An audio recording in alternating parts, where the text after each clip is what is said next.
This one time, I took a 50 milligram pill of THC, and I did a couple shots of brandy, and I passed out on the toilet. It was the best birthday of my life. Anyway, happy Friday, everybody. We have a special guest on our show tonight. He's a voice actor, a very talented voice actor, I might add. And he's been doing impressions and stuff for ads and TV commercials for a while now. His name is Cory Handelong. And Cory, thanks for coming to the show. Thanks for having me. I know a lot of the fans out there, they're really into a lot of different animations. A lot of people that watch the show are really into voice acting and things like that. I've heard some of your impersonations in the past. Would you mind doing a couple today of like maybe your Yeah, favorite? sure. The two off the top of my head that everyone seems to really love are my Bugs Bunny. Excuse me. What's up, Doc? Here we are, Pismo Beach and all the clams we can eat. Ain't I a stinker? That's that's amazing. That's absolutely amazing. If I just shut my eyes, it's like I am actually hearing Bugs Bunny. Everyone loves that one. I'm very, very proud of that one. That one's actually a more recent one that I discovered that it just so happened that my voice finally kind of hit that range.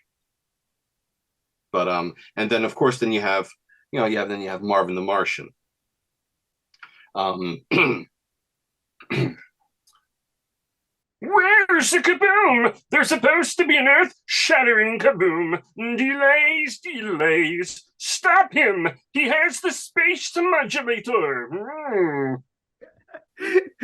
That's that's honestly amazing. I I have one voice. This is it. I can't really do anything else. you I actually tried have a to. really nice voice. Well, thank you, So thank you. so keep doing Well, what you're doing. what got you into voice acting? Well, I always loved cartoons. And I always loved, the voices really, yeah, you have great stories but it's really the character development and the character delivery that the voice actors had that really, struck a chord with me. And, there's some times where, I was kind of introverted younger. So, I would always play with my own toys and I try to, some of the action figures and I would try to, remimic, some of the voices I had. And eventually it became a little shtick, little thing that I would do and everyone would get some laughs. And as I got older, more and more people said, were telling me, wow, that's really good. Maybe you should like do something. And I was like, and when you have enough people starting to tell you, you're kind of like, well, maybe there's something there. So I looked into it a little bit more and uh yeah. And then I just kind of found a little foothold there. And Well, speaking of which, I recently got to hear some of your audiobook. I was lucky enough to hear something that you've been kind of working on right now. And boy, it's impressive. It really is. thank you. I mean, That's a little bit of it's not a demo because it's too long to be a demo. I was kind of an experiment because I'm still new to the whole editing. Editing is a beast. tell me about And it. but um but I wanted to see how far I could push it with just my very, modest background and my very meager setup that I have, and just to see what I can come up with. And that is actually based off of a novel that I've been actually working on for quite a while. And it's just actually part of my story that I'm writing. But and I'm very happy with it. There's some stuff that it's not perfect at all. But there's most definitely things in there that I discovered, want to tweak, but overall, very happy with the overall outcome.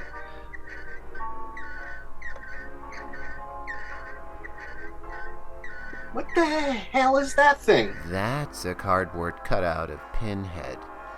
And he's got an erection. I don't know why. I don't know why he's got one. Oh, because it's Halloween.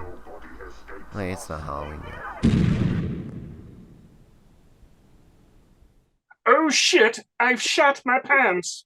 Well, I hear you, man. I mean, it's like as far, especially with the attention span for people today. I swear, I hear you on that. Like, you almost have to really get people to first like 10 to 30 seconds with something, because people just, Yeah. I have a hard time focusing, I mean, I could tell you this right off the bat with this show. I think people watching the show maybe for about 15 seconds and then they tune out. And I'll tell you, as far as like meager, places to work, man, we have a lot of accidents on this show. I think last week we had a cameraman die. Camera 2 blew up. I still can't figure that out. But, every week someone's dead on this show.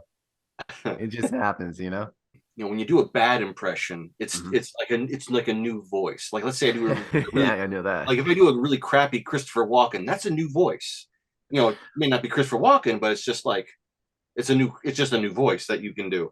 I got some of my my idols that I not idols, but voiceover artists that I really admire, and they're ones from our childhood. But I'm trying to think if there's any other ones off the top of my head that are like my my go-to ones. The only other one really, is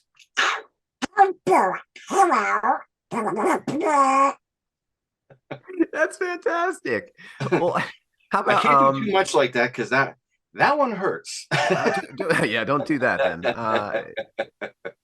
How about if you were doing, like, say, a professional ad, like a something for like a beer commercial, or you're trying to sell me on a new liqueur or something like that. Like I did for a demo. I did tonight at Fridays. Try a brand new lap dance.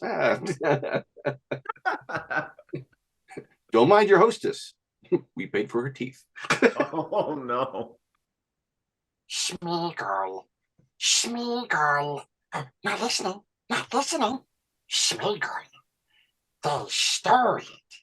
They stole our precious. Golden. Golden. Golden. Master won't steal from us. Master and that fat's habits. Golden. Golden. Golden. That's amazing. I know there's more. I've been actually trying to work on my Optimus Prime, but I don't quite. I found the sweet spot. I got to throw a little bit of John Wayne in there, but I still can't quite get deep enough. But it's like I kind of have to also dial it in a little bit. But it's like Autobots, transform and roll out. Megatron must be stopped, no matter the cost. Listen, Ironhide, we don't have enough Energon cubes to launch a full-scale assault. Now, ready the shuttle for launch. That's amazing. And that started when I was working on a voice for one of my characters where, you remember Gummy Bears? Yeah. Okay. Later on, I think like in season 4, there's like this gummy bear who just looks like he's jacked and he has a patch over his eye. That's Peter Cullen, who does Optimus Prime. And he's like, hey, Cubby, come on over. Let me take a look at you. And I'm like, I want that voice. I need that voice. And I've been practicing that. And as I kept doing that, I'm like, Megatron must be stopped, no matter the cost.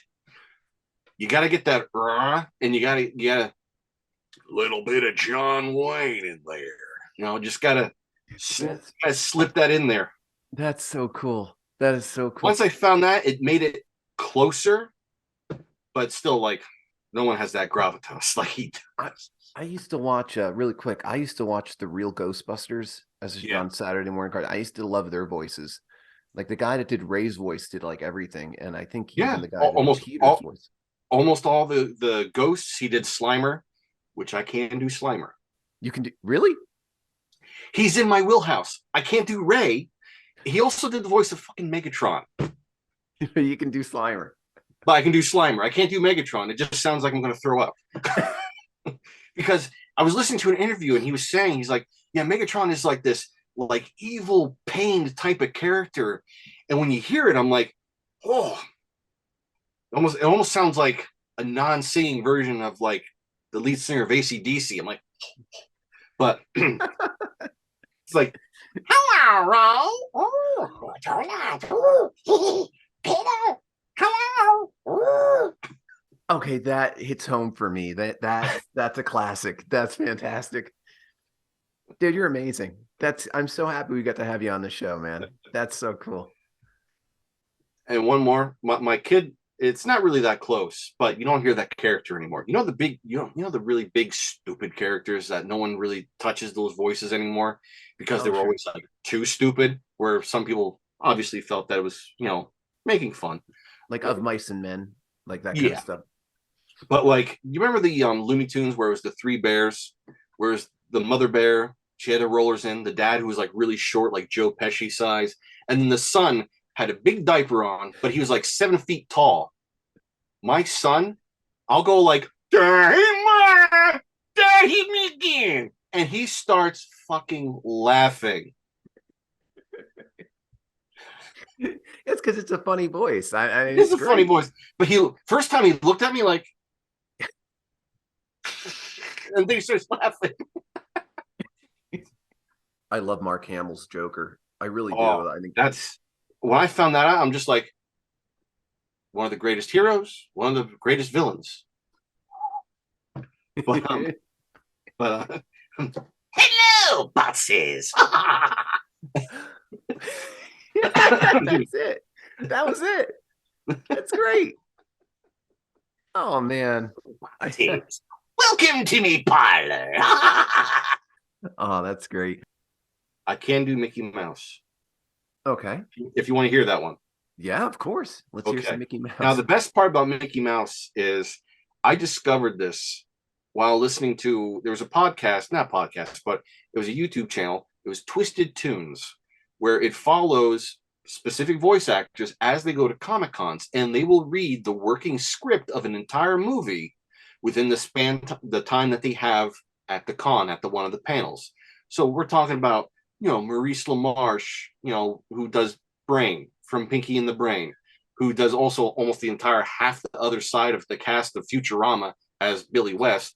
You have Jim Cummings, you have all these phenomenal people on there. And then they had Nolan North.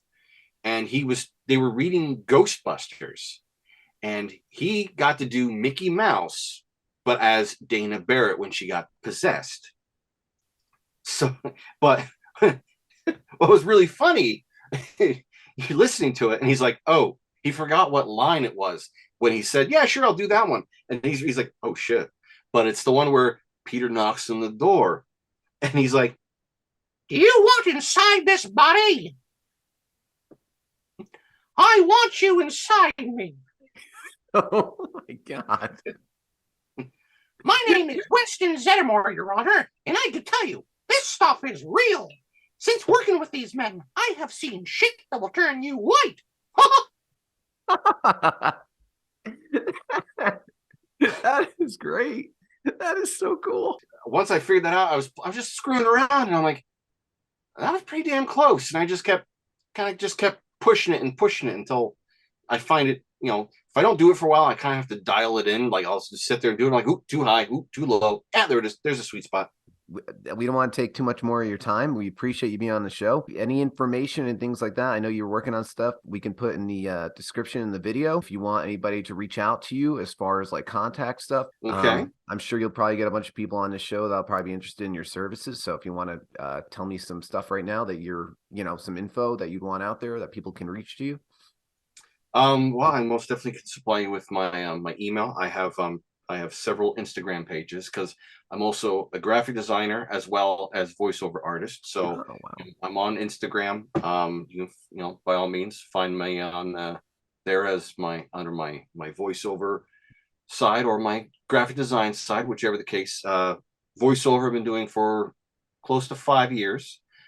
Graphic design I've been doing for 17 years. Wow, you're jack of all trades. Yeah, master of none. Hey, thanks again for coming to the show. Thanks for having me. Hey, absolutely. This has been an absolute pleasure. And I wish you the best of luck. And hopefully we get you some more Likewise. people. Thanks. What was that last bit? Yeah, I cut you off. No, that's fine. Hopefully we can get more people to go for your services. And hopefully that'd be great. Yeah, they sure would. But Cory Handelong, thanks again, Tom. Thank you, everybody. Have a good night. Take care. All right, bye-bye.